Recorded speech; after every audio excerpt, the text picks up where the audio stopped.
ఉన్నది. ఎన్నో క్రిస్మస్లు ఆచారంగా జరుపుకుంటూ వచ్చాం. కానీ నేను వెలిగించబడాలన్న ఉద్దేశం ప్రభు నీతో మాట్లాడుతున్నాడే.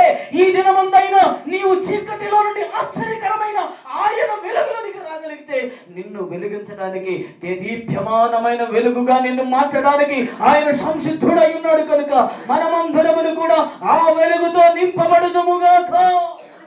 హల్లెలూయా, హల్లెలూయా. ఎలాగ వెలిగించబడుతున్నారు? ఇదిగో ఒక ఆకాశ మండలములో ఉన్నటువంటి జ్యోతుల వలె వెలిగించబడాలి. అనేకులకు దారి చూపగలిగినటువంటి వారిగా మనము వెలిగించబడాలి. ఒకళ్ళు వస్తే ఇంకొకళ్ళకు కుళ్ళు ఈనాడు మందిరాల్లో కదా. ఎంత భయంకరమైనటువంటి విచారకరమైన విషయాలండి.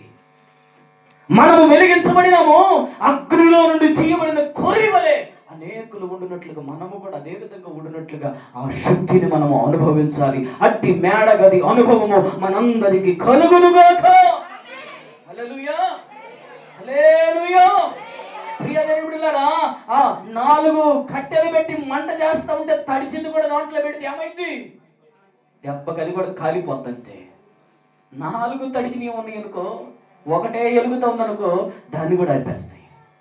కనుక ఎలుగుతున్న నీవు అనేకులను వెలిగించే జ్యోతిగా మార్చబడదువుగాక. సమరయ స్త్రీ అంటావు, ఇదిగో నేను చేసినవన్నీ, ఇదిగో నాతో చెప్పినవన్నీ చూపిస్తాను రండి. ఒకప్పుడు నేను పాపములో ఉన్నాను, ఒకప్పుడు నేను శాపములో ఉన్నాను, కానీ నా జీవిత చిత్తా మొత్తం చెప్పిన వాడు ఉన్నాడు బావి దగ్గర. రండి రండి రండి అని అందరిని పిలుచుకొని వచ్చి అక్కడ నిలబెట్టింది. ఎక్కడ? యాకోబు బావి దగ్గర.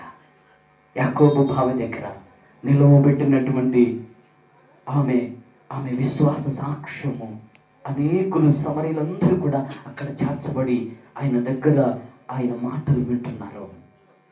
ఆయన ప్రకటిస్తున్న మాటలు వింటుండగా వారు చెప్పిన సాక్ష్యం చదవండి. ఆ మాట చదువుకుని ముగించుకుందాం మనం. అయ్యో రెడీగా ఉన్నారు నాకు తెలుసు. యోహాను సువార్త 4వ అధ్యాయం, యోహాను సువార్త 4వ అధ్యాయం 39 నుండి కొన్ని వచనాలు త్వరగా చదువుతారా?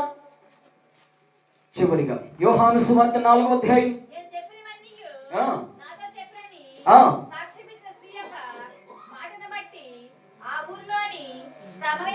అనేకులు ఆయన యందు విశ్వాసం ఉంచిరి. ఆ సమరయులు ఆయన యుద్ధకు వచ్చి తమ యుద్ధ ఉండమని ఆయనను వేడుకుని గనుక ఆయన అక్కడ 2 దినములు ఉండెను. ఆయన మాటలు విన్నందున ఇంకాను అనేకులు నమ్మి ఆ స్త్రీని చూసి, ఇక మీదట నీవు చెప్పిన మాటను బట్టి కాక మా మట్టుకు మేము 42వ వచనం చదువుతున్నాను వినండి.